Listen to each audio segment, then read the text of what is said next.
Greetings and welcome back to How to Use Your Hookah. My name is Bear. You may remember me from my first video. If you haven't seen it, you probably should, because a lot of the things I'll be talking about in this video are in representation from the last video. A lot of the questions come from the last video in comments and what people want to know about your hookah. The first on the list is actually, why do we use the spacer? We use the spacer basically to keep your shisha evenly heated. If you heat your shisha without a spacer, more often than not your shisha will start to burn. And burning shisha, to me personally, tastes absolutely foul. I am all about the flavor and I want to enjoy my smoke. If you're using your shisha alone, like if you're just, smoking by yourself or whatever, you tend to use a lot less shisha. You don't want to be stuck and glued to your hookah for like 2 hours as you smoke an entire bowl because, well, let's face it, sometimes we don't have 2 hours. If you smoke it alone, the spacer allows you to use less shisha and it still gives you the quality smoke that you're looking for, and it will also help it from keeping it from burning. If you smoke with more than 2 people and you want a bigger bowl full, make a bigger spacer, obviously. Again, it helps with the even heating and keeps the shisha from catching on fire and getting lit. You can usually tell when your shisha gets, starts burning, because you'll get a really burned, nasty, yuck flavor that I just really don't. Let's see here, what else? Yeah, it ruins the shisha flavor. Yes, I am looking at notes because, well, I'm forgetful. You don't have to use the spacer. That's one of the things that people keep asking me. Do you have to use the spacer? No, you do not have to use the spacer. I use it because, well, I'm poor and I like to get the most out of my shisha. And I really don't like the burning flavor. So that's why we use the spacer. If you have never used the spacer, go get it and give it a try. You might find you really like having the spacer instead of just using it with, your regular bowl full and stuff like that. Let's see here. Our next question that is second most common is charcoal. The great debate, to use it or not to use it, whether to use quick lights or naturals, lighter versus stove versus candles, are there different types of brands, that kind of thing. I personally, when I first started smoking my hookah, all that was available to me was the quick lights. The smoke shop that I had near me didn't carry the natural wood charcoals. I asked them to get them because after several people posting on the questions said to use them, I'm like, hey, I didn't know about them, so I went and got them. I prefer them. They are awesome. There's less ash. They burn at a more even temperature. They don't have the chemically taste that the quick lights do. But if all you have available is quick lights, go ahead and get them. There are several different brands that you can get. Also, these humidors, I'm using, a Kahlua one.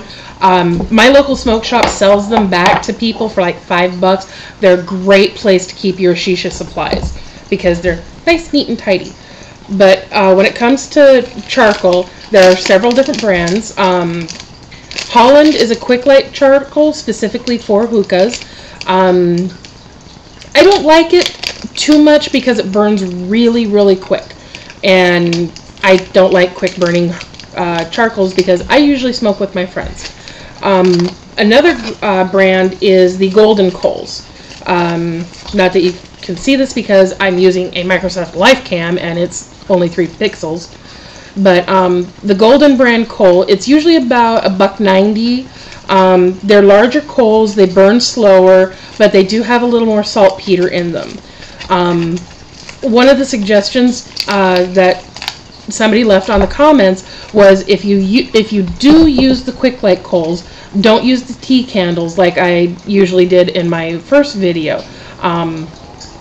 Apparently the paraffin candles put a chemical in the coal and that transfers to you and yada yada yada, and that's just bad. they suggested, instead of using candles or lighters, to set your coal on fire on the stove, which is actually what I do now on. One, it burns the saltpeter and all of that out, so there's no nasty chemical taste and whatnot. And two, it lights the coal quickly, evenly, and pop, let's go straight up to it. Perfect. Your standard quick light coal looks like this. It's just a little black disc, yay. So, when it comes to coals, it's really what you have available. You can even use a piece of, like if you have a fire, like a, oh, why can't I think of the word? Fireplace at your house. Sorry, fireplace. You can use coals from your fire and use it as well. Those are awesome. I've done it when I've taken my hookah out camping with me. They are awesome. They're very clean. They heat just as evenly and just as nicely. They work just like the natural coals. I don't have any natural coals right now because I've moved, and the smoke shop here doesn't offer them because they're cheap. Cheaper than me, even. Anyhow, so that's the information on the coals. Again, it's what you have available. If you can get the good stuff, go for it. I highly recommend it. If you can't, use your stove because it gets rid of all that really nasty, nasty flavor. Okay, let me see here. What is shisha? Well, that was a weak hit. Oh well. Shisha is tobacco. Here in the States, because that's where I live, shisha is the name in reference to what the tobacco is. Apparently over in Iran or Iraq or wherever it is where shisha originated, shisha is the word for hookah, whereas here, hookah is the word for hookah. So, forgetting semantics, shisha is straight tobacco. It is imported to us for the most part, but the shisha is raw tobacco, basically marinated in molasses and flavorings. It has only 0.05% nicotine, which is the natural amount that tobacco is supposed to have. It also has absolutely no tar. Now, American cigarettes have, I believe it's like 15.15% nicotine per cigarette, which is added. It also has the tar and all of that stuff. So, cigarettes equal bad, shisha equals not nearly as bad. But it is still tobacco, and you are still inhaling the combusted product of a plant product, which doctors are going to say, no, no, no, no, no. If we cared what the doctors say, we wouldn't be doing this in the first place. So, moving on. Another question which I kind of laughed at when I read it was, do I inhale? Okay. After much discussion with my friends about this, yes, you inhale, and no, you don't have to. Like cigars, you can just inhale or pull the smoke into your mouth and roll it around and, you know, enjoy the flavor that way. You do not have to inhale. I inhale, just like Bill Clinton. It's okay. I find that with shisha smoke, when it's not burning, it is extremely smooth, it's very tasty, and it doesn't make my lungs hurt. However, if it's burning, it hurts like a mofo. And let's face it, I quit smoking cigarettes, and my vice is now smoking hookah. And it doesn't hurt. Hey! The difference between shisha and pipe tobacco. The difference is shisha is marinated in molasses, whereas regular pipe tobacco is not. Can you smoke pipe tobacco as you would shisha? Yes, you definitely can. It's not going to have the same taste. It might be a little more burny than the shisha because it's not moist. You can set it up the same way as you set up your shisha hookah. You're going to have, the tobacco is already going to be flavored mostly just like the shisha, except it's dry versus the wet. So that's the difference between shisha and tobacco. The next question was, how old do I have to be?